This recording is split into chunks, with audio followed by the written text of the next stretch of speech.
káàbọ̀ sórí ètò Ojúkojú pẹ̀lú Olúọmọ pírẹsẹ́ńtà ọ̀rọ̀ òṣèlú pàápàá jùlọ níjọba ìbílẹ̀ Ẹ̀fọ̀n lórí ọ̀rọ̀ bó ṣe ń lọ láàrin ẹgbẹ́ òṣèlú All Progressives Congress APC lórí pé àyànmọ́yè tí ó lọ ṣojú ẹkùn ìdìbò àpapọ̀ ilé ìgbìmọ̀ aṣòfin l'Àbújá. Èyí tí àwọn òye wípé ó ṣeé ṣe kó jẹ́ pé ìjọba ìbílẹ̀ Ẹ̀fọ̀n ni ẹgbẹ́ APC yóò ti mú ọmọ oyè lọ́tẹ̀ yìí, torí pé lọ́wọ́lọ́wọ́ báyìí ìjọba ìbílẹ̀ Ìjerò ni wọ́n ṣe lọ́dún mẹ́rin sẹ́yìn. Ìjọba ìbílẹ̀ Ìjerò náà sì ṣe lọ́wọ́. Èkìtì West àwọn ni wọ́n ní gómìnà tó ti ń ṣe látọdún mẹ́ta sẹ́yìn, tó sì jẹ́ wípé ọmọ oyè tí APC tún gbé fún gómìnà Èkìtì West yìí náà ni. Ìjọba ìbílẹ̀ Ẹ̀fọ̀n Alàyè tó jẹ́ ìjọba ìbílẹ̀ kẹta ni wọ́n ń wòye wípé ó kàn láti fa ọmọ oyè sílẹ̀ fún ilé ìgbìmọ̀ aṣòfin kékeré tí a mọ̀ sí House of Rep. Ìfàǹfà tí ń wà, wọ́n ti ń dùn mọ́ra wọn lọ́wọ́, àti ń rà wọn tí wọ́n ti ń jáde bíi Right Honourable Karunwi, Honourable VOK Victor Olúmúyìwá Kọ́ládé, àti rà wọn míì bíi Honourable Engineer Prince Stephen Bọ̀dé Adétúnjí tí gbogbo èèyàn mọ̀ tí Skido, àti rà wọn míì bẹ́ẹ̀ tí wọ́n ti ń jáde wípé àwọn náà fẹ́ du ìpè nínú ẹgbẹ́ òṣèlú APC ni o, kò tí ì kan ti PDP. Àmọ́ inú ẹgbẹ́ òṣèlú APC kí ló wá ń ṣẹlẹ̀ gan bẹ́ẹ̀? À ń gbọ́ awuyewuye lẹ́nu ọjọ́ mẹ́ta wípé àwọn àgbà ẹgbẹ́ nípínlẹ̀ Èkìtì wípé wọ́n ti fa èèyàn kan kalẹ̀ nílùú Ẹ̀fọ̀n Alàyè gẹ́gẹ́ bí consensus candidate. Ṣé lóòótọ́ ni? Kí ló ń ṣẹlẹ̀ gan? Ibo ni ọ̀rọ̀ ìfàǹfà fún House of Rep ní Èkìtì Central Federal Constituency 2 ibo ló dé dúró, pàápàá jùlọ nínú àwọn ọmọ oyè tí wọ́n jáde níjọba ìbílẹ̀ Ẹ̀fọ̀n? Mo wà pẹ̀lú ìkan lára àwọn ìsọmọgbé Barrister Victor Olúmúyìwá Kọ́ládé VOK tó jẹ́ ìkan lára àwọn honourable councillor ní ilé ìgbìmọ̀ aṣòfin ìjọba ìbílẹ̀ Ẹ̀fọ̀n. Òun ni majority leader of the house ní Ẹ̀fọ̀n local government. Wọ́n sì ṣojú wọ́ọ̀dù karùn-ún níjọba ìbílẹ̀ Ẹ̀fọ̀n, ìyẹn ward 5. Honourable Káyọ̀dé tí gbogbo èèyàn mọ̀ sí K-Apro. Ẹ bá mi kí gbogbo àwọn tí wọ́n ń wò wá káàkiri. Mo kí gbogbo ẹ̀yin tẹ́ ń wò wá láti ibi gbogbo. Ojú tẹ́ fi ń wò wá ò ní fọ́. Láṣẹ Elédùmarè, ìjọba Èkìtì á túbọ̀ máa tẹ̀síwájú. Nàìjíríà á wà lálàáfíà, Èkìtì á wà lálàáfíà, Ẹ̀fọ̀n Alàyè gan á wà lálàáfíà. Gbogbo ẹ̀yin tẹ́ ń wò mí, ìdílé oníkálukú wa á wà ní àlàáfíà. Nínú gbólóhùn kan, bó lẹ ṣe lè ṣàpèjúwe òṣèlú ìjọba ìbílẹ̀ Ẹ̀fọ̀n? Ìjọba ìbílẹ̀ Ẹ̀fọ̀n ní òṣèlú à ń tẹ̀síwájú, àti ìdàgbàsókè dẹ̀ ń dé bá ìjọba ìbílẹ̀ Ẹ̀fọ̀n nípasẹ̀ òṣèlú àti ìnáwọ́sí ti gómìnà wa ìyẹn Bíọ́dún Àbáyọ̀mí Oyèbánjí, nítorí ìjọba ìdàgbàsókè ìbílẹ̀ Ẹ̀fọ̀n ó jẹ gómìnà náà lógún, gẹ́gẹ́ bí a ti máa ń pè pé ìlú ẹ̀kejì ní ìjọba ìbílẹ̀ Ẹ̀fọ̀n.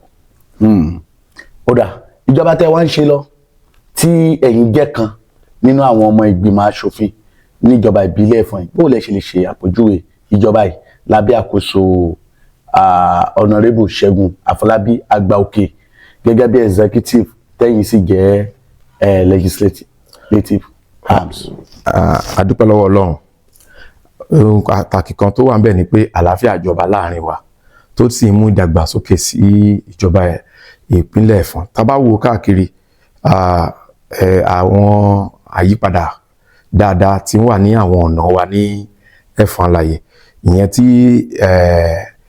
chairman wa Afọlábí Ṣẹ́gun Àgbàòkè tí ó gbé wá sí fún àwa ìgbìmọ̀ aṣòfin ìjọba ìbílẹ̀ Ẹ̀fọ̀n, tá a sì ṣàyẹ̀wò ẹ̀, tá a sì pẹ̀lú àtìlẹ́yìn adarí wa ìyẹn Right Honourable Táíwò Òbísẹ̀san àtàwọn akẹlẹgbẹ́ mi tó kù, tá a sì bọwọ́ lù, a sì ń rí àyípadà náà.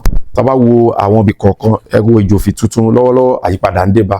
ọ̀nà yìí tó lọ ní tó gba iwájú tó sọdá ní ìjòfì tuntun tó gba ẹ̀gbẹ́ asòfìlà lọ sí ìlọ́rọ̀ tàbá rí pé àyípadà ti ń dé bá bẹ̀ tàbá tó súnmọ́ ta kúrò bẹ̀ tàbá lọ sí Gbóegún ẹ̀rí ọ̀nà kan tó lọ jáde sí lọ́rọ̀ again ẹ̀yìn tẹ̀ àti ṣèyẹn tipẹ́tipẹ́ tàbá kúrò bẹ̀ tàbá lọ sí àwọn àdúgbò kọ̀ọ̀kan bí àwọn àdúgbò tó wà ní ọ̀nà Ìgbẹ̀yìn ní kí ni mo ní wọn ní Ọmọba tàbá lọ sí Ọmọba àárí àwọn agodo kọ̀ọ̀kan tí ó tó fa omi wọlé àgbàrá ya ṣọ́ọ̀bù tí ìjọba ìbílẹ̀ Ẹ̀fọ̀n ti dáwọ́lé tẹ́lẹ̀ ti ṣe tí wọ́n ti parí ẹ̀ gan àwọn tàbá tó wòye tí gómìnà wa ń ṣe lọ́wọ́ ọ̀nà tí àwọn ìjọba tó ti pẹ́pẹ́pẹ́ tí wọ́n ti dáwọ́lé tí wọ́n ṣe láti ayé ìjọba tó ti pẹ́ títí di àkókò yìí ṣùgbọ́n tí gómìnà wa ẹlẹ́yinjú àánú gọ́vnà Bíọ́dún Àbáyọ̀mí Oyèbánjí tó ti ń bá wa ṣe ó múnú wa dùn gidigidi iṣẹ́ náà ó dẹ̀ wú wa lórí láti ṣe torí pé Ẹ̀fọ̀n ni ohun àkọ́kọ́ nínú èrò gbogbo wa bí Ẹ̀fọ̀n ṣe máa dàgbà sókè ṣáàmà wa dẹ̀ lérògbà tó dáa àwa náà dẹ̀ rí èrògbà ẹ̀ gẹ́gẹ́ bí ohun tí àwa náà ti mú wá láti oríṣiríṣi wọ́ọ̀dù ibi tí a ti wá láti sọ wípé n tí wọ́n fẹ́ ní àdúgbò mi ni n tí wọ́n fẹ́ ní àdúgbò mi tí a wá papọ̀ tí a sọ di òfin so àyípadà rere ń bá Ẹ̀fọ̀n. a gbọ́ wípé ẹ̀yin olóṣèlú ìjọba ìbílẹ̀ nípínlẹ̀ Èkìtì pàápàá jùlọ ní ìjọba ìbílẹ̀ Ẹ̀fọ̀n wípé ẹ rí owó gbà tààrà láti ọwọ́ ìjọba àpapọ̀ tí a mọ̀ sí autonomy bó lẹ ṣe ráyè ń ṣe àwọn iṣẹ́ tí ẹ ń ṣe yìí wọ́n ní ẹ fi gbogbo ara rí owó lò owó yín ń bọ́ sí àpò stéètì tó sì jẹ́ pé wọ́n máa ń ṣe lórí ìrànlẹ́rálẹ̀ ni wọ́n ń dé sọ́dọ̀ yìí gẹ́gẹ́ bá a ṣe gbọ́ láti gbòòrò bó ní autonomy ṣe jẹ́. ti autonomy ń wá gómìnà wa dẹ̀ ń ṣe wá dáadáa nítòótọ́ yẹmọ̀ àwọn ẹgbẹ́ alátakò wọ́n máa gbé oríṣiríṣi káàkiri láti bà ìjọba jẹ́ àti láti fi àbùsẹ́yìn bá ìtẹ̀síwájú oníṣẹ́ ribiribi tí ó ń lọ lẹ́kìtì tó ń lọ ní ìjọba ìbílẹ̀ kọ̀ọ̀kan àwa ń gba láì dènà pẹnu lẹ́nujọ́ mẹ́ta yìí kò tí ì ju ọ̀sẹ̀ kan sí ọ̀sẹ̀ méjì báyìí ni gómìnà wa tó fi kún owó oṣù wa àyìn àwa kánsílọ̀ ní gbogbo ìjọba ìbílẹ̀ 16 ní Èkìtì àti pé wọ́n ní àrówó pé àgbà owó directly níbo láti wá ń ríwó fi ṣe gbogbo project tí chairman wa ń ṣe yìí. wọ́n ní state ní bá yín ṣe. wọ́n á sọ wípé wọ́n sì ní wọ́n ní tó lè fi evidence ẹ̀wọ̀n pé state ló ń bá wa ṣe ẹni kó bọ́ síta kó wá sọ gbogbo ọ̀nà tẹ́ ń wò àti àwọn sólà tí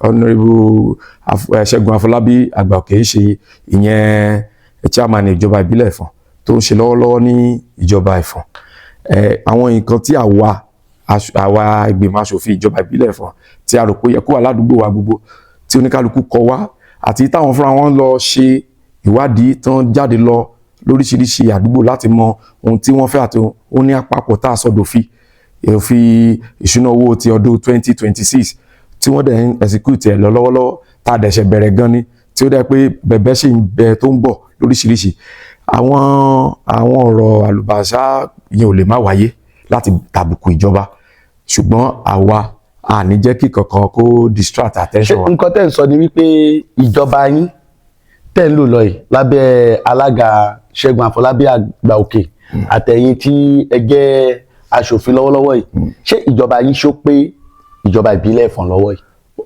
ó pé wa dáadáa kò ń ṣe ọ̀rọ̀ ẹnu dídán tàbí kéèyàn kàn fi kéèyàn máa ṣàpọ́nlé ohun tí ó ṣe é fojú rí ni ohun tó ṣe é fojú rí ni ní nǹkan bí ọdún bí a kì í sọ pé lọ́dún 8 sẹ́yìn àwọn gbogbo ibi tí wọ́n ń ṣe ọ̀nà dé yìí kò sọ́nà bẹ́ẹ̀ mo lè sọ ní gbangba pé mọ́tò gbàbẹ̀ ìlàjì ibẹ̀ mọ́ mọ́tò tiẹ̀ kì í gbàbẹ̀ tá bá wo bí ìjòfin tuntun yẹn mọ́tò kì í gbàbẹ̀ mọ́ ọ̀kadà tó bá dẹ̀ máa gbàbẹ̀ á try ṣùgbọ́n tẹ bá débẹ̀ lónìí ẹ yìn Ọlọ́run tẹ bá wá sí iṣẹ́ gan dé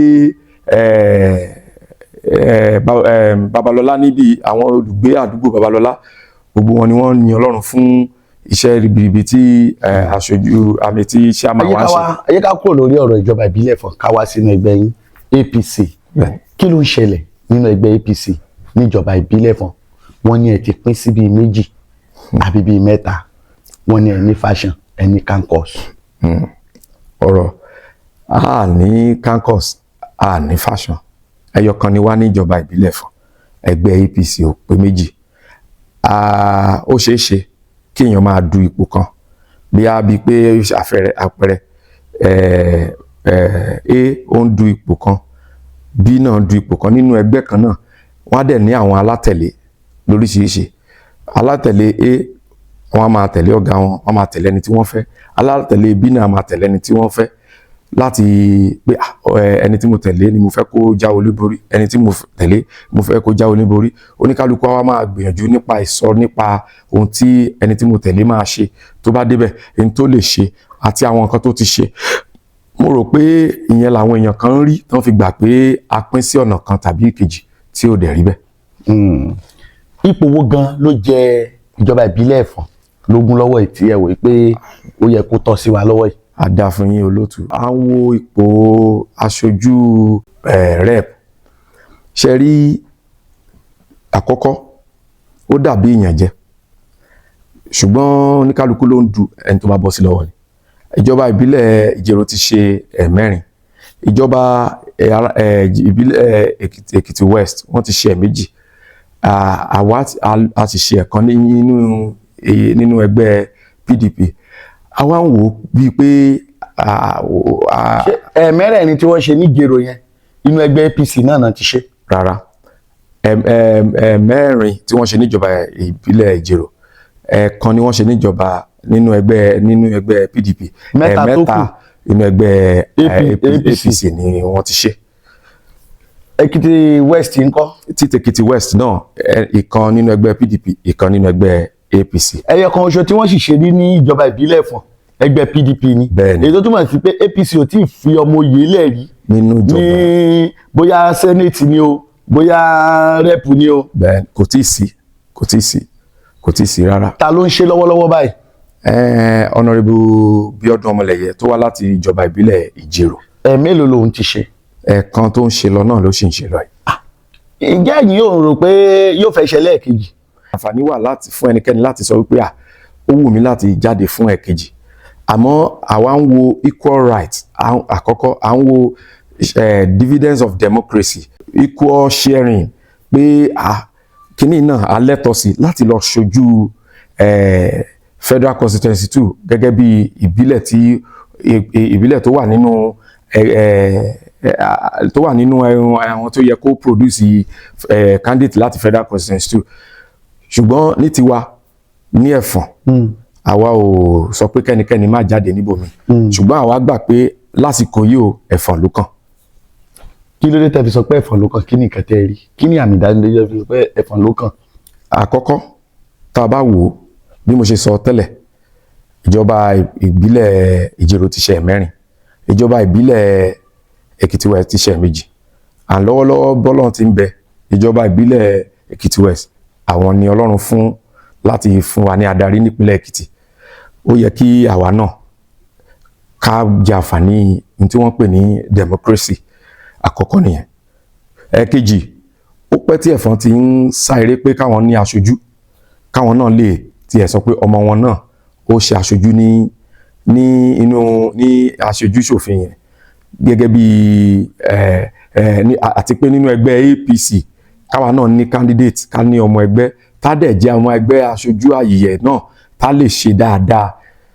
Ẹ̀fọ̀n ti ń pòǹgbẹ tipẹ́tipẹ́. Ẹlẹ́ẹ̀kẹta ni pé nínú ẹgbẹ́ Afẹ́nifẹ́re ìjọba ìbílẹ̀ Ẹ̀fọ̀n ò gbẹ̀yìn.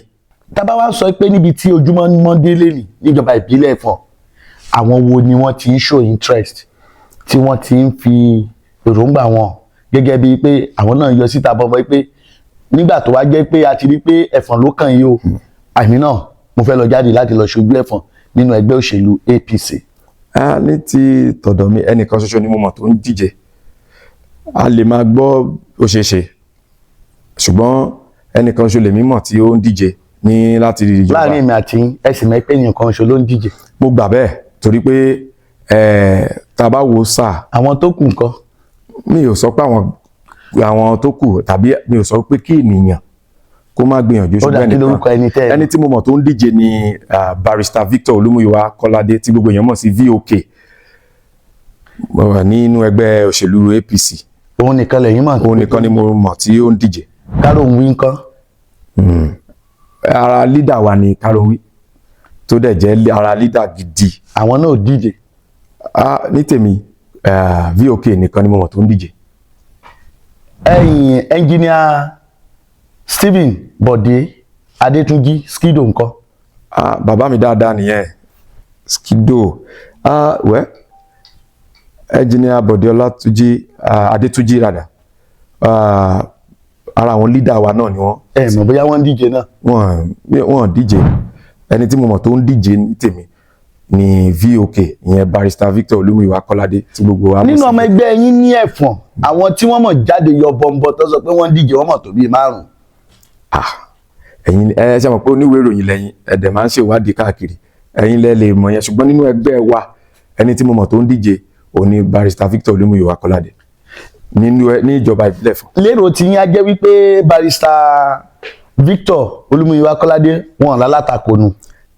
ó ṣeé ṣe kárí wọn lálátakò lákọ̀ọ́kọ́ wọn ní alátakò kankan ṣùgbọ́n ó ṣeé ṣe kárí ẹni tí ó fẹ́ jáde náà yálà ní ìjọba ìbílẹ̀ míì ṣe mọ̀ pé democracy la wà all of us are allowed to exercise our franchise oníkálukú la wá láti wá fi pé láti jáde pé mo fẹ́ lọ ṣùgbọ́n mo rò pé níwòye tèmi tí a bá wo àwọn nǹkan tí mo kà sílẹ̀ yẹn àwọn àgbà ẹgbẹ́ wa mo mọ̀ pé wọ́n sì máa bá wa dá sí tó bá dásìkò. ọ̀dà káàkiri bíbá ìbẹ̀rẹ̀ Honourable K-Afro. Yes sir.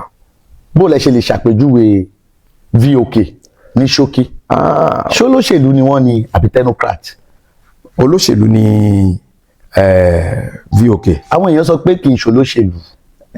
ṣe mọ̀ pé téèyàn ò bá ti ń ṣe jàgídíjàgan tí ò dẹ̀ kì í fa wàhálà tí gbogbo nǹkan táwọn àgbà ẹgbẹ́ bá sọ nígbà míì pé já ṣe báyìí tá a dẹ̀ wòye pé ọ̀rọ̀ ni wọ́n sọ tó yẹ pé ó ní ìtẹríba tó dẹ̀ jẹ́ pé bí ìtẹ̀síwájú ṣe máa bá ẹgbẹ́ bó ṣe máa bá ìlú àti bó ṣe máa bá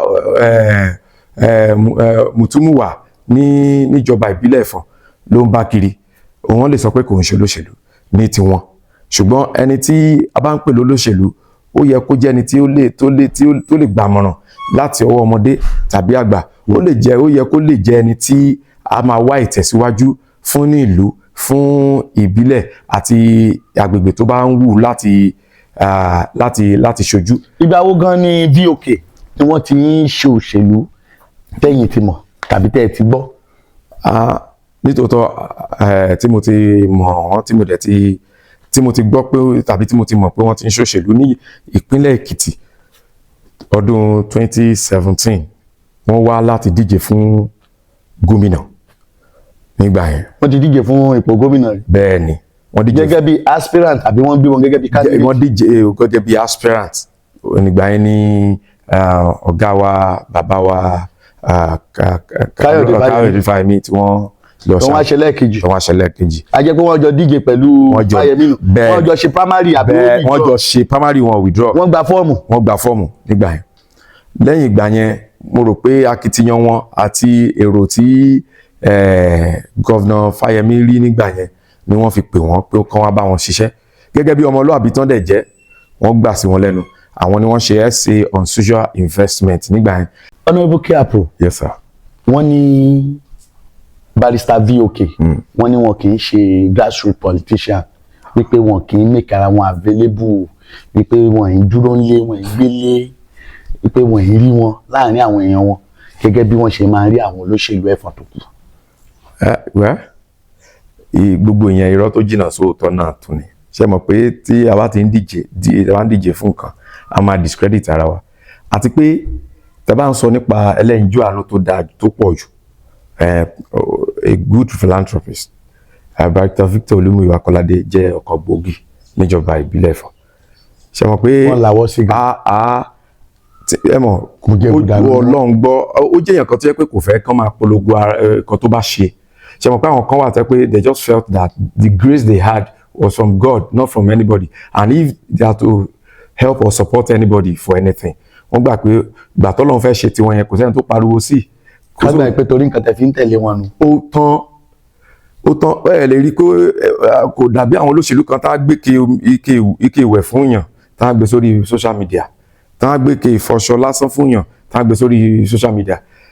ẹni yìí there are so many people that has benefited from him, especially in terms of their business development, in terms of their health support, in terms at least mo léèyàn mẹ́fà níjọba ìbílẹ̀ Ẹ̀fọ̀n yìí lọ́wọ́lọ́wọ́ tó wà under scholarship fún ti VOK tó yẹ pé òun ló ń sanwó school wọn ní university. Mo ní àmọye àwọn tó ṣe tí VOK ti support fún iṣẹ́ abẹ lóríṣiríṣi, àbí ẹni tó ṣe business tí business ẹ̀ ní àbùdé kọ̀ọ̀kan tó dẹ̀ support ẹ̀ láti gbé business yẹn dìde. Àmọ́ tó bá ṣe nǹkan ẹni tó ṣe fún àmọ̀pọ̀ ló ṣe á ní tó bá ti pè láti dúpẹ́ á ní dúpẹ́ lọ́wọ́ Ọlọ́run dáadáa.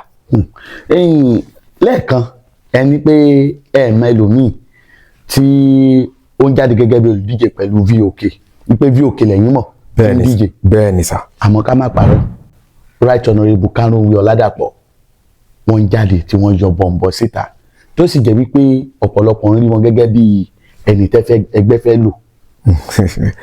Nítòótọ́ ẹ̀wọ̀n pé mo ti sọ ní síwájú pé lídà wa gidi ni, lídà tó dẹ̀ dúró ti ẹgbẹ́. Kì í ṣe lídà lásán, lídà tí ń jáde fún. Lídà wa ni ẹja bẹ̀rẹ̀ bẹ́ẹ̀ nínú ìjọba ìbílẹ̀ Ẹ̀fọ̀n àti pé nínú ẹgbẹ́ wa APC àǹfààní wà fún oníkálukú láti díje, ṣùgbọ́n tá bá wò ó sáà tá bá wo ibi tí àwọn leaders fi sí, tá dẹ̀ wo ibi tí àwọn àgbà ẹgbẹ́ àti ìjọba gan tó kí n sọ bẹ́ẹ̀ ṣá tí ó fi sí, ẹ rí pé VOK ni wọ́n fẹ́. Gẹ́gẹ́ bí nǹkan tẹ́ sọ yẹn lóòótọ́ ẹ̀yin rí pé àwọn leader ẹgbẹ́ yín níjọba ìbílẹ̀ Ẹ̀fọ̀n wọ́n fẹ́ fi sí ọ̀dọ̀ VOK, àmọ́ àwọn ọ̀jẹ̀wẹ́wẹ́ tó pọ̀ jù níjọba ìbílẹ̀ Ẹ̀fọ̀n wọ́n ní pé ọ̀dọ̀ Right Honourable Kánúwí ni wọ́n fi sí jù. Ǹjẹ́ ẹ̀yin rò wípé àwọn leader ẹgbẹ́ yín APC níjọba ìbílẹ̀ Ẹ̀fọ̀n ni wọ́n ní structure ẹgbẹ́ APC níjọba ìbílẹ̀ Ẹ̀fọ̀n? Ṣe rí ọ̀rọ̀ tẹ́sọ yẹn ló máa ń dùn mí nínú, mo ti wọ ẹni tá a béèrè. Ṣe rí níjọba ìbílẹ̀ Ẹ̀fọ̀n structure gẹ́gẹ́ bí ẹ ti sọ, structure tó wà ní ìjọba ìbílẹ̀ Ẹ̀fọ̀n structure báwo ló ní structure ìjọba ìbílẹ̀ Ẹ̀fọ̀n, báwo ló ní structure ẹgbẹ́. Gbogbo wa ti gómìnà là ń ṣe nítorí a fẹ́ ìtẹ̀síwájú. Àmọ́ àwọn kan wà tí wọ́n ń jẹ́ aṣojú báwo ni. Tá a bá sọ pé aṣojú báwo ni èmi ní gbogbo ọ̀nà gbogbo ohun tí mo ní gẹ́gẹ́ bí aṣojú báwo ni mo fi support pé kí báwo máa ṣe lọ. Gbogbo ìyànjú tá a jọ gbà nígbà tó ń ṣe primary I am part of it. Ẹ sà ọ̀dọ́ dẹ̀ sí ni mí, ní mo ṣe jẹ́ ọ̀dọ́ mo láwọn ọ̀dọ́ tó ń tẹ̀lé mi ní wọ́ọ̀dù mi àti ní wọ́ọ̀dù bòmíì. Ṣe rí ọ̀dọ́ àwa la lásìkò yìí nítòótọ́, ọ̀dọ́ àwa náà la dẹ̀ ní ọjọ́ iwájú, ṣùgbọ́n tá a bá ń sọ̀rọ̀ nípa ọjọ́ iwájú wa ti bẹ̀rẹ̀ báyìí torí nǹkan tá a bá fọwọ́ ara wa fà báyìí ló máa lọ dóde wa lọ́jọ́ iwájú. Ìyẹn gan ni ó fi jẹ́ pé wọ́n sọ wípé àwọn ọ̀dọ́ lásìkò yìí pé wọ́n ti gba structure kúrò lọ́wọ́ àwọn leaders níjọba ìbílẹ̀ Ẹ̀fọ̀n. Ìwúrí gan ló yẹ kó jẹ́ tá a bá sọ pé àwọn ọ̀dọ́ wọ́n ń ṣe dáadáa, ṣùgbọ́n ọmọdé rajá ó sọ níta gbà báwo ìkòkò ló máa parú ọmọdé náà jẹ.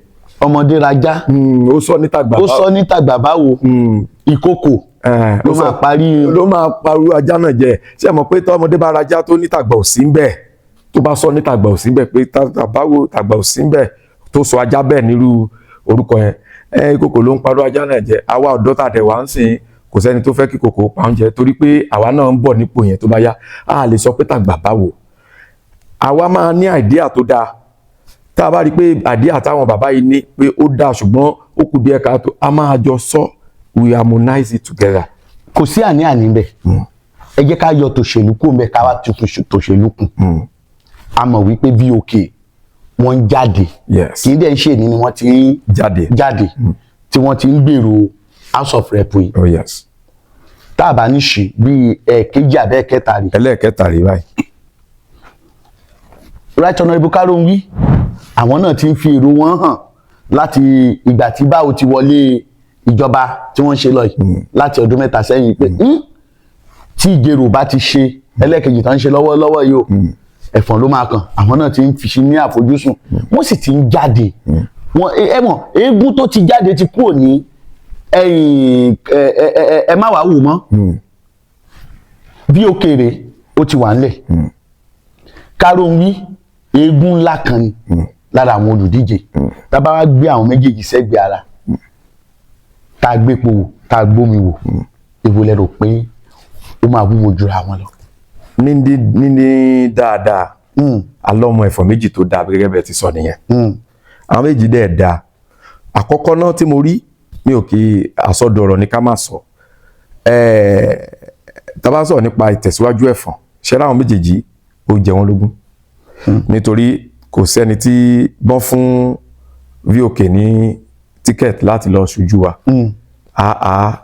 ìjọba ẹ̀fọ́n ìjọba Èkìtì West ìjọba Ìjẹ̀rò máa gbádùn ẹ̀ bí wọ́n dẹ̀ ṣe bẹ́ẹ̀ tó bá fún Aṣíwájú Karonwi á ṣe bẹ́ẹ̀ ṣùgbọ́n ṣe rí ààrẹ bá mo fi Kọ́ládé ẹ mọ̀ pé ìsúnmọ́ ni là ń mọ̀ iṣẹ́ ẹni. a jẹ́ pé ìsúnmọ́ Karonwi ni ẹ jẹ́ kẹ́ mọ̀ iṣẹ́ Karonwi. ṣe rí wá gbà kàrà wá gbà dùdú lọ́mọdé fi ojú èèyàn dáadáa ẹ má jà sọ̀rọ̀ lọ́bẹ̀ èèyàn tó dáa ni Karonwi mi ò sọ pé kò ń ṣe èèyàn tó dáa àmọ́ ẹ̀yin àgbàlẹ̀ sọ pé tọmọdé bá foyin sẹ́nu á sàkàrà dànù sígbó mo súnmọ́ àwọn méjèèjì Kọ́ládé VOK Victor Olúmúyìwá Kọ́ládé oyin ni o àmọ́ oyin dùn àmọ́ oyin yóò yan àdà fún yín àkàrà òun náà dùn ju tiẹ̀ ó sì mọ yóò yan tá a mọ̀ mi sí. àdà fún yín ṣe rí àkàrà ṣe rí oyin àwọn àgbà tó pa òwe méjèèjì wọ́n nítumọ̀ ṣe rí àkàrà tẹ́ ẹ̀ ń sọ yẹn àwa ò sọ̀rọ̀ nípa yíyó àwa ń sọ̀rọ̀ nípa ohun tí ó ń wu ènìyàn à ń sọ̀rọ̀ nípa ohun tí ó jọ ènìyàn lójú nítòótọ́ tíyàn bá fi àkàrà sílé tẹ́ bá fi ilẹ̀ dọ́jọ́ kejì á ti bàjẹ́ tàbí kó ti máa fà ó ti bàjẹ́ náà nìyẹn àmọ́ oyin lè lo 20 ọdún nílé o tí adùn ẹ̀dẹ̀ ní yàtọ̀ iṣẹ́ tó yin dẹ̀ ń ṣe ojú ìtàkàrà ń ṣe lọ oyin is an herbal remedy gẹ́gẹ́ bí olóyìnbó tíyàn bá ń ṣe ìkómọ oyin wọn fi ń ṣe bíyàn sílé oyin. èyí tó túmọ̀ sí ìwúlò oyin pọ̀. ó pọ̀ gan-an. ó dẹ̀ wá gbọ́. níjọba tó ń lọ lóde níjọba Báwo wọ́n mọ̀ sọ pé Right Honourable Karonwi wọ́n súnmọ́ ìjọba yìí gbọ̀ngbọ̀ngbọ̀ngbọ̀n ju bí VOK bí wọ́n ṣe súnmọ́ ìjọba yìí lọ. kò sí nǹkan tó ń jẹ́ bẹ́ẹ̀ yín tí àwọn èèyàn fi gbà pé wọ́n súnmọ́ ìjọba Báwo ni pé wọ́n jẹ́ ẹni tí Báwo fún ní appointment. Commissioner tó jẹ́ pé executive wọn jọ ń jókòó. òun náà ni you cannot expect somebody who is working for you not to be close. wọ́n sì wọ́n fi wọ́n sí àwọn ipò míì o bí ìgbà tí wọ́n ń ṣe primary election wọ́n wà ní ìgbìmọ̀ tó ṣe àkóso endorsement fún Báwo wọ́n wà ní àwọn ìgbìmọ̀ kọ̀ọ̀kan lóríṣiríṣiríṣiríṣi báwọn wọ́n wà ní àwọn ìgbìmọ̀ tí wọ́n ṣe ètò ìdìbò tó lọ ní Congress láwọn ìjọba ìbílẹ̀ àti wọ́ọ̀dù káàkiri láìpẹ́ yìí náà tún yan Right Honourable Karonwi gẹ́gẹ́ bí aṣojú ìpínlẹ̀ Èkìtì láti lọ ṣètò Congress ní ìpínlẹ̀ Èkó ẹ̀yin ò rí wípé Right Honourable Karonwi kò kéré nínú ìjọba yìí. nítòótọ́ kò kéré aṣojú gidi ni àmọ́ ẹ gbọ́ o ẹ lọ wo gbogbo àwọn tí wọ́n yàn mi fi tàbùkù ẹnikẹ́ni o mi ìdẹ̀ sọ ṣùgbọ́n gẹ́gẹ́ bí ìbéèrè tẹ́ béèrè ẹ lọ wo gbogbo àwọn tí wọ́n yàn yálà nígbà tí wọ́n ṣe endorsement yálà nígbà tí wọ́n fi kan ṣe committee kan yálà nínú àwọn tí wọ́n ti yàn láti lọ ṣe lára àwọn tí wọ́n yàn torí kò ṣe àwọn nìkan náà yàn láti lọ ṣojú kò ṣe láti lọ ṣojú Èkìtì láti lọ ṣojú ẹgbẹ́ ni o fún bẹ́ẹ̀ ni fún congress tí wọ́n ṣe ní Èkó wọ́n ṣe láti ṣojú Èkìtì pẹ̀lú congress Èkó kò sí kan tó kan Èkìtì ṣùgbọ́n ẹgbẹ́ láti lọ ṣojú ẹgbẹ́ ok o ẹ̀yin yìí o Ìbàdàn ẹ wá ṣojú ẹgbẹ́ ní Èkìtì o Èkìtì wá lọ ṣojú ẹgbẹ́ l'Èkó láti lọ ṣe congress ká má lọ sọ wípé àwọn tó ń jẹ́ aṣojú ẹgbẹ́ lẹ́kọ̀ọ́ àwọn náà dọwọ́rú àwọn náà ṣe òun náà fi máa ń ṣe bẹ́ẹ̀ láti jẹ́ kí àwọn èèyàn tí wọ́n fẹ́ yàn tàbí tí wọ́n du ipò ẹgbẹ́ yẹn kán lè ní confidence nínú àwọn tó bá fà kalẹ̀ láti share committee yẹn. àmọ́ kán tó lè wá yàn wọ́n kọ́. ṣe rí tẹ́ bá wo gbogbo àwọn tó yàn ní gbogbo bí mo ṣe dárúkọ yẹn àwọn tó wà nínú ìjọba náà ni tọ́jọ́ tí either commissioner either special adviser either one post or the other ṣe rí ìyẹn ló ṣokùnfà pé kí wọ́n máa yàn wọ́n sí àwọn ibi tí wọ́n wà yẹn ṣé wọ́n pe Victor Kọ́ládé pé wá ṣe aṣojú bíi tó lòun ò ṣe ni. bóyá torí pé wọ́n súnmọ́ ìjọba tó. kí lèèyàn fi ń súnmọ́ ìjọba tàbá ní ká béèrè kí lèèyàn fi ń súnmọ́ ìjọba ẹni tí ó dìde tó wò pé lẹ́yìn ìgbà tá a dìbò tán tí bá wọlé tí bá lọ dúpẹ́ lọ́wọ́ àwọn ìlú gbogbo pé àìṣe tẹ́ ẹ dìbò fún mi wọ́n wá sẹ́fọ̀n wọ́n lọ gbogbo nǹkan after tí wọ́n ṣe yẹn ìjọba báwo ń lọ wọ́n ṣe àwọn kan sílùú lóríṣiríṣi ìgbáyé gbádùn ṣùgbọ́n ètò òṣèlú ó ti wọmi kò sí nǹkan kan tó ń jẹ́ òṣèlú kankan especially níjọba ìbílẹ̀ Ẹ̀fọ̀n there is no political activities at all tó dẹ̀ lè kó bá ẹgbẹ́ nítorí ìgbà tí gbogbo ẹ̀ bá ti domi àwọn ẹgbẹ́ alátakò tó tutù wọ́n á máa bẹ̀rẹ̀ sí ń fa àwọn èèyàn mọ́ra lóṣìṣẹ́ pé ẹ darapọ̀ mọ́ wa ewẹ̀. Dr. Victor Olúmúyìwá Kọ́ládé òun ló wò pé nínú ìwòye ẹ̀ gẹ́gẹ́ bí ẹni tí òṣèlú yé gẹ́gẹ́ bí ẹni tó súnmọ́ àwọn ènìyàn wá ní bí òṣèlú ṣe tutù yìí kò yẹ kó rí bẹ́ẹ̀ ó ní ó yẹ kí ìjọba báwò tá à ń wò yìí tó lè ń ṣe dáadáa yìí ó ló yẹ kó continue. He was the first person tó kọ́kọ́ gbé continuity agenda jáde ní Ẹ̀fọ̀n Alàyè and if not the first in Ekiti because when he thought of it the first thing he did was ó pe àwọn leader jọ pé kí la lè ṣe láti máa mú inú àwọn ọmọ ẹgbẹ́ dùn láti máa káwọn ọmọ ẹgbẹ́ jọ láti tún wá èrò mọ́ra sí like fun fair. ó wá wò pé àwọn èèyàn dẹ̀ wọ́n mú àìdíà oríṣiríṣi wá nínú àìdíà tó mú wá náà láti dá iyán báwò sílẹ̀. ìyẹn ni wípé bẹ́ẹ̀ ni ó bá jẹ ojú àti. wọ́n wá wò pé tábà ní ká pe àwọn èèyàn jọ ká máa ṣeré ká máa ṣe àṣà lè jókòó sójú kan ká máa sọ̀rọ̀ nìkan. ìpàdé tí a bá ti ṣe tí ò bá ti sí yán bẹ̀ lẹ́kìtì. ìpàdé yẹn kò tí pé wọ́n wá tún fi yan kun wọ́n wá pè ní iyán báwò ibẹ̀ ni lẹ́nu ìgbà tá a ṣe yẹn without exaggerating a rí more than 20 èèyàn tó darapọ̀ mẹ́gbẹ́ wa torí ní word by word a ní word mẹ́wàá níjọba ìbílẹ̀ Ẹ̀fọ̀n word by word láti ṣe kò dẹ̀ sí word tá a ti ṣe tó dẹ̀ kárí kò sí word tá a ti ṣe tí a ti rí èèyàn kan tàbí méjì tó padà darapọ̀ mẹ́gbẹ́ wa nítorí iyán báwò ẹ jọ̀ọ́ à ń sọ̀rọ̀ nípa ìtẹ̀síwájú ìlú à ń sọ̀rọ̀ nípa ìtẹ̀síwájú ẹgbẹ́ à ń sọ̀rọ̀ nípa ẹni tó súnmọ́ ìjọba kí lèèyàn fẹ́ fi súnmọ́ ìjọba jù yẹn lọ téèyàn bá ń ṣerú nǹkan wọ̀nyí pé kí ìjọba yẹn lè máa tẹ̀síwájú tó tún ṣe program lóríṣiríṣi tó jẹ́ pé àwọn èèyàn á tún darapọ̀ mọ́ wa níbẹ̀ tí wọ́n á sọ pé mo dé o mo ti di káàmpù ẹ jọ̀ọ́ orí ọ̀fẹ́ wo ló tó yẹn. ìyẹn ni wípé Barrister Victor Kọ́ládé ti ń ṣiṣẹ́ fún báwò lábẹ́lẹ̀ bí ó kàn tiẹ̀ sí nínú kámpọ́ọ̀sì nínú ìjọba yẹn bí ó tiẹ̀ láì sí ní kábínẹ̀tì láì gba ipò torí pé ó yé wọn wípé ọ̀tọ̀ ní ipò ọ̀tọ̀ ní pé mò ń ṣiṣẹ́ fún ẹgbẹ́ ọ̀tọ̀ ní pé kí ẹgbẹ́ tẹ̀síwájú tí Barrister Victor Kọ́ládé ń ṣe ni pé kí ẹgbẹ́ tẹ̀síwájú ó dẹ̀ ń ṣiṣẹ́ fún ẹgbẹ́ àti pé ní ìwòye tiẹ̀ ó rí pé gómìnà ṣe dáadáa ó dẹ̀ wò pé ẹni tí ò tí ju ọdún kan tí ò tí ju oye ọjọ́ kan tó ti débẹ̀ yìí tó ti ń ṣe àwọn nǹkan mèremère ó deserve láti ṣe second time. ó dà lẹ́nu bí ọjọ́ bíi mẹ́ta ẹ̀ tá a bá ní pé ká fi tòṣèlú kún ká tún yọ tòṣèlú kúrò ẹ̀yin náà ń gbọ́ awuyewuye wípé ẹgbẹ́ ti settle lórí Right Honourable Kanronwi gẹ́gẹ́ bí consensus candidate ṣẹ́yìn gbọ́ àbẹ́ ẹ̀ gbọ́. Èmi ò gbọ́ torí pé èmi ìbá sọ pé ẹ má bínú olóòtú ẹ̀yin lẹ béèrè béèrè kò sí nǹkan tó jẹ́ bẹ́ẹ̀ àmọ́ èmi ìbá sọ pé kẹ́ ẹ béèrè báyìí pé ǹjẹ́ ẹgbẹ́ lérò láti ṣe nǹkan bẹ́ẹ̀. mo ṣì ń bọ̀ nbẹ̀ mo kọ́kọ́ ń béèrè ṣé ẹ gbọ́ àbẹ́ ẹ gbọ́. torí pé ìpele ní ní ìpele ní ipò oníkálukú nínú ìlú tàbí ní state àbí nínú ìjọba ìbílẹ̀ Ẹ̀fọ̀n, as far as this government is concerned, nínú ìjọba ìbílẹ̀ Ẹ̀fọ̀n ara stakeholders ni mí nítòótọ́ gẹ́gẹ́ bí leader majority leader of the house. And not only that, mo ń ṣaṣojú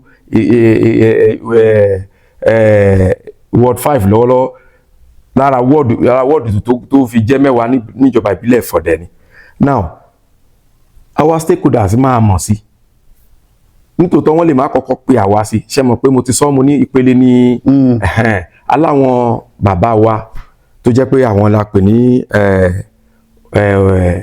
àwọn ni a ká sọ pé àwọn ni major leaders, àwọn ni core leaders, àwọn yẹn ló máa pè àwa, àwọn yẹn a dẹ̀ ní major core leaders bíi major one tó jẹ́ 4 wọ́n ju bẹ́ẹ̀ lọ o, wọ́n ju bẹ́ẹ̀ lọ dáadáa, wọ́n ju bẹ́ẹ̀ lọ, wọ́n pọ̀ níye tí wọ́n dẹ̀ ní value.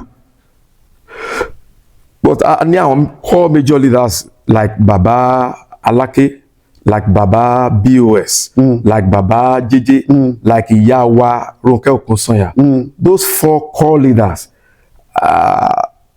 tàbá ní pé wọ́n fẹ́ pé ìjọba òkè tí lẹ́ni tí wọ́n fẹ́ lò tàbí wọ́n kàn sọ pé a fẹ́ ṣe gbá báyìí la ṣe fẹ́, àwọn yẹn náà pè wọ́n pè wọ́n pé kí ẹgbẹ́ lè gún kó má sí jà, torí pé àwọn tá à ń sọ yìí àwọn ni wọ́n produce àwọn tó produce títí kan Right Honourable Karunwi iṣẹ́ ọwọ́ wọn ni. Kódà ṣé ẹgbẹ́ yín ǹjẹ́ wọ́n ń gbèrò láti wípé kán adopt consensus ní ètò ìdìbò kò mẹ́sẹ̀ yọ tó ń bọ̀ yìí? Well,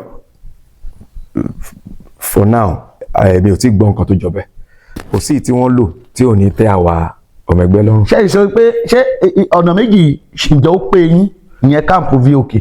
Well, ó pé wa tí wọ́n bá ti ṣe ní ọ̀nà tí ó yẹ kán ṣe mọ̀ pé àkọ́kọ́ mo sọ lẹ́ẹ̀kan mo láwọn tó bá ń sọ̀rọ̀ nípa pé wọ́n fẹ́ yàn báyìí tó bá jẹ́ pé wọ́n ti zone ẹ̀ sí Ẹ̀fọ̀n nìkan pé Ẹ̀fọ̀n ló kàn tòótọ́ báwa ṣe ń pariwo, torí gbogbo ìta à ń sọ látàárọ̀ oníkálukú kan sọ tí à ń sọ oríṣiríṣi ọ̀rọ̀ tó bá a ṣe lè rò pé ó yẹ kó rí àti pé ní ìwòye tí a rò pé ó dáa, ṣùgbọ́n ní tó jà jù táwa ń jà fún ni pé Ẹ̀fọ̀n ló kàn, a fẹ́ yàn jẹ, a fẹ́ ìtújẹ. àmọ́ nígbà tó ti wá kan Ẹ̀fọ̀n yìí báyìí bó ni ò ṣe ní bọ́ lọ́wọ́ Ẹ̀fọ̀n léyìí tí àwọn ọmọ ẹgbẹ́ yín tí wọ́n forí ń gbára ẹ̀? Ọ̀nà kan ṣoṣo ni, ẹ jẹ́ ká fún àgbà láyè, torí pé ẹnìkan ní Támọ̀lá tá à ń sọ̀rọ̀ nípa ẹ̀ kò ń ṣe orúkọ nìkan, Támọ̀lá ni pé tí n bá dàgbà báwo lọ́la tèmi náà ṣe rí.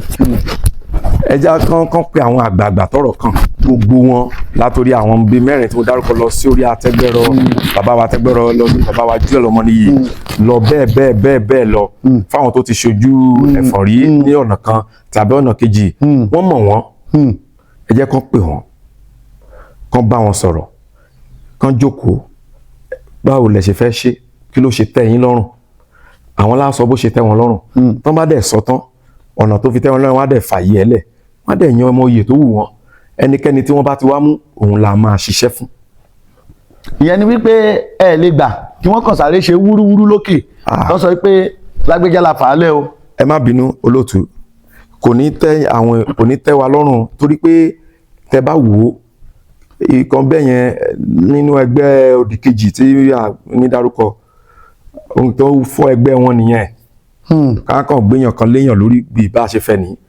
ìdí ni pé ìwọ tó ń fi tinú tọ̀yàyà tó fi ná owó ẹ̀ sínú ẹgbẹ́ ju ẹni tí wọ́n yàn sípò,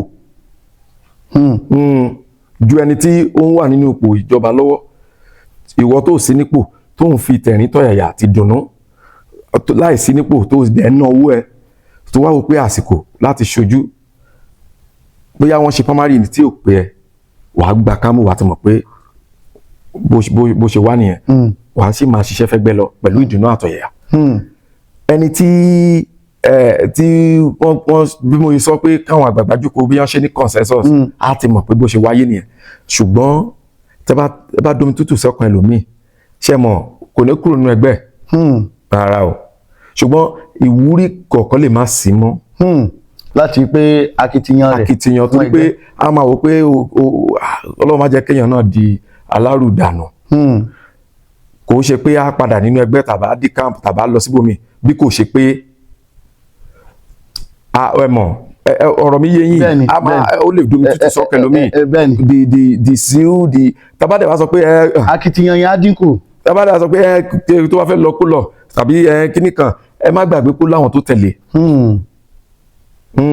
àwọn tó dẹ̀ tẹ̀lé irú òfin òkè tẹ́mi mọ̀ àwọn kan wà tájọ tí wọ́n sọ pé àwọn díje yìí tí wọ́n lè lọ sí Ìjẹ̀rò tí wọ́n lè lọ sí Èkìtì West níbí tí wọ́n ṣáà ń retí pé kí àwọn kan nawọ́ wọn sókè pé wọ́n máa mú wọn kiri bẹ̀bẹ̀ kiri ẹni tí wọ́n mú nídìí àti mú bẹ̀bẹ̀ kiri ní VOK ẹni tí wọ́n nídìí àti lọ máa tọrọ ẹjọ́ ẹ bá wa dáríjì á ṣe dáadáa rárá o torí pé ó ti ń ṣe dáadáa ọmọlúàbí ìwà pẹ̀lẹ́ àtẹni tó ní àfojúsùn rere. àwọn tí wọ́n díje pẹ̀lú VOK ṣé wọ́n ṣe dáadáa ni wọ́n lè mọ mú wọn bẹ̀bẹ̀.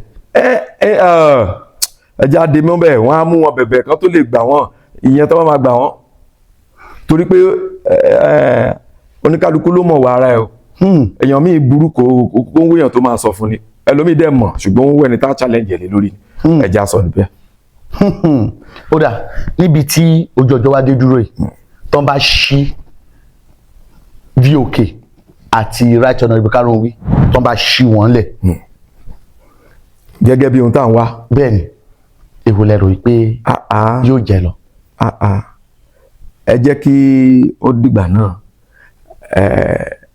ẹ mọ̀ pé mo ti sọ mo ní ẹnikẹ́ni tó bá dẹ̀ jáwé olúborí inú ẹgbẹ́ wa ṣáà ni á tẹ̀lé ṣùgbọ́n ní tèmi àti ìdílé mi Honourable Barrister Victor Olúmúyìwá Kọ́ládé la máa dìbò fún. kódà tó bá wá jẹ́ wípé ibi tí ẹ wá ń ronú sí ó wá lọ pàdé ọ̀rẹ́dà sọ́dọ̀ Right Honourable Karunwi ṣe é ṣiṣẹ́ fún. mo ti sọ lẹ́ẹ̀kan mo ní tá a bá ṣe lọ́nà tó dáa tó jẹ́ tó dẹ̀ mú wúrí gidi wá torí kò sí there is no winner and there is no vanquish àbí gẹ́gẹ́ bí olóyìnbó ṣe ń sọ.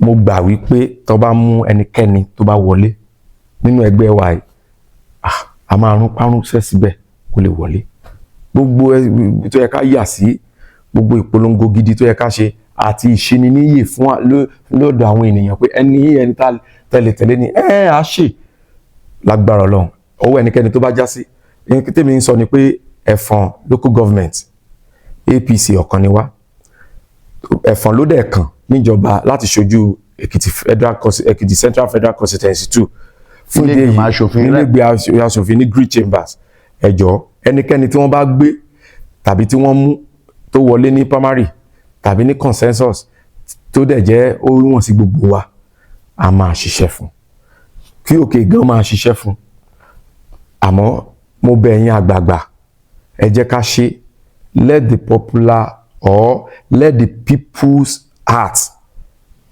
get the mandate. Let the people's heart get the mandate. Get the mandate. And who is the people's heart?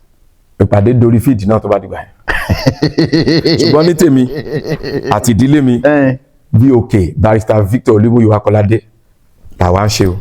tọ́ ẹni ẹ ṣe ọlọ́bẹ̀ ṣe wọn tẹ́ ẹ bá wa tún wo ètò yìí lórí Olúọmọ Live TV ẹ subscribe ẹ tẹ notification button lẹ̀ kẹ́ ẹ tún lè rí apá kejì fídíò yìí wò gẹ́gẹ́ bí ìran àti bá ìkan lára àwọn aṣojú ètò ìpolongo Barrister Victor Olúmúyìwá Kọ́ládé VOK tí wọ́n díje sí ipò ilé-ìgbìmọ̀ aṣòfin l'Àbújá House of Rep ní ìjọba ìbílẹ̀ fún Èkìtì Central Federal Constituency 2 nínú ètò ìdìbò tí ń bọ̀ ní 2027 àwọn náà ni Honourable Councillor tí wọ́n ṣojú Ward 05 níjọba ìbílẹ̀ fún lọ́wọ́lọ́wọ́ báyìí àwọn ni Majority Leader of the House Honourable Káyọ̀dé K.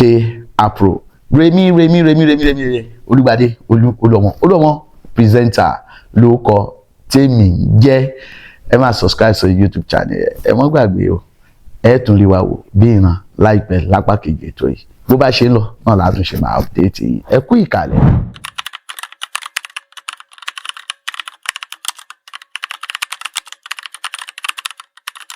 jẹ́ kí n sáré fi ìròyìn ayọ̀ yìí tó yín létí kí n tó kúrò lórí ètò ìfinally lénìí. Ilé tuntun kan tí wọ́n ṣẹ̀ kọ́ parí nílànà ìgbàlódé ó wà fún títà nílùú Adó Èkìtì. Remi Johnson Estate ó wà ní fẹ̀gbẹ́kẹ̀gbẹ́ Pastoria lọ́nà Ìkẹrẹ́ nílùú Adó Èkìtì. Wọ́n ti kọ́ ilé yìí parí nílànà tìgbàlódé. Gbogbo nǹkan pátápátá tó jẹ́ tìgbàlódé tó yẹ kó wà nù ilé ló wà nù ilé náà.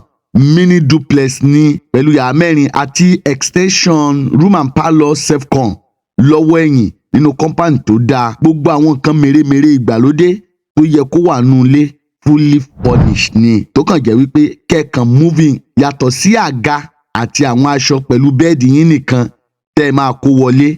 Wọ́n kọ́ ilé yìí fún gbígbé àti fún commercial. Ẹ lè máa fi ṣe service apartment tàbí hòtẹ́ẹ̀lì tàbí hospital tàbí ohunkóhun tẹ́ ẹ bá fẹ́ lò fún ẹ tún lè gbé. Eléyìí tẹ́ fi máa ń kó owó fáwọn èèyàn wípé kán bá yín kọ́lé tó sì jẹ́ pé wọ́n máa lò yín jìbìtì. Ready made nílé yìí wọ́n ti kọ́ síbẹ̀ ní àyíká tó dáa. Fún àlàyé lẹ́kùnrẹ́rẹ́ lórí ọ̀rọ̀ ilé yìí tẹ́ bá nífẹ̀ẹ́ láti rà 0703 105 1831 nọ́mbà tẹ́ pè sí nìyẹn 070 3105 1831 tàbí 081 34 111 375 081 34 111 375. Like I said, kò tán síbẹ̀, ìkejì rèé tó tún wà pẹ̀lú ẹ̀, ìyẹn ni room and parlour self-con.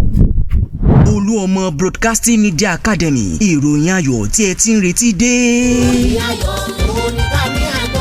Fún gbogbo ẹni tó ti ń gbèrò láti kẹ́kọ̀ọ́ ní ìmọ̀ kíkún kí ẹ sì di ògbóǹtarìgì nínú iṣẹ́ ìgbóhùnsáfẹ́fẹ́, àsìkò rèé fún ọ láti lè mú àlá rẹ ṣẹ. Torí ìdí gan rèé tí a fi gbé ilé ẹ̀kọ́ Olúọmọ Broadcasting Media Academy kalẹ̀. Ibẹ̀ láti ń kọ́ni lẹ́kọ̀ọ́ ìmọ̀ ìjìnlẹ̀ lórí iṣẹ́ ìgbóhùnsáfẹ́fẹ́ àti ìròyìn pẹ̀lú ìlànà ètò ẹ̀kọ́ tó bá tayé òde òní mu láàárín oṣù 12 sáà ìkẹ́kọ̀ọ́ dípílọ́mà. Bó jẹ́ ètò ẹ̀kọ́ olójoojúmọ́ tàbí olópin ọ̀sẹ̀, ilé ìwé yìí forúkọsílẹ̀ lábẹ́ àṣẹ ìjọba. Àwọn olùkọ́ tí wọ́n dángájá pẹ̀lú ìrírí ọ̀pọ̀ ọdún ni wọ́n ń kọ́ àwọn akẹ́kọ̀ọ́ wa. Yàrá ìgbóhùnsáfẹ́fẹ́ àtàwọn èlò ìkẹ́kọ̀ọ́ mi ń bẹ fáwọn akẹ́kọ̀ọ́ láti ṣe ìdánrawò àti ìgbáradì àwọn ohun tí wọ́n ti kọ́ ní kíláàsì kí wọ́n lè pegedé tayọ láwùjọ. Ilé gbígbé hostel accommodation tó fọkàn balẹ̀ wà fáwọn akẹ́kọ̀ọ́ tí wọ́n bá wá látọ̀nà jíjìn. Ọ̀pọ̀ akẹ́kọ̀ọ́ jáde wa ni wọ́n ti di ìlú mọ̀ká nídìí iṣẹ́ tí wọ́n yàn láàyò. Ètò ìgbaniwọlé ti ń lọ lọ́wọ́ nílé ẹ̀kọ́ Olúọmọ Broadcasting Media Academy tó fìkàlẹ̀ sí number 3 Ayọ̀ọ́lá Street lágbègbè UBA Bank Olóńkòrò Òṣogbo nípínlẹ̀ Ọ̀ṣun. Fún àlàyé sí ẹ pè 07031051831 lẹ́ẹ̀kan sí 07031051831. Olúọmọ Broadcasting Media Academy, connecting you to the world.